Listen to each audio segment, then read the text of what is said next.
आज बच्चन साहब को पूरी दुनिया जानती है दोस्तों, लेकिन एक ज़माना, एक दौर ऐसा भी था जब बच्चन साहब खुद काम के लिए तरसते थे।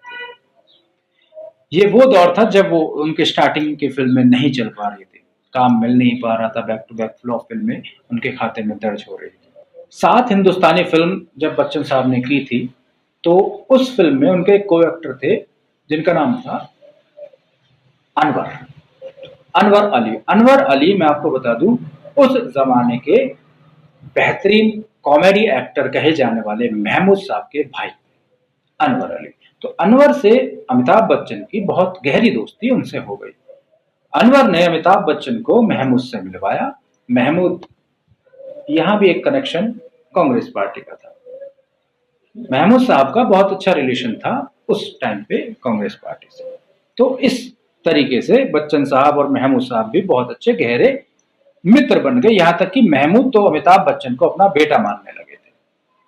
महमूद साहब उस जमाने में वो एक्टर थे जो एक्टर से ज्यादा फीस लिया करते थे। एक फिल्म थी मैं सुंदर हूं, उसमें महमूद जी भी थे और विश्वजीत एक एक्टर कहे जाते हैं, वो भी थे। विश्वजीत को 5 लाख रुपए फीस मिली थी और महमूद जी को 8 लाख रुपए फीस मिली। तो हर फिल्म में उनका एक गाना हुआ करता था और हर फिल्म के पोस्टर पे उनका फोटो हुआ करता। तो ये ओहदा महमूद साहब वहां उस टाइम पे रखते थे।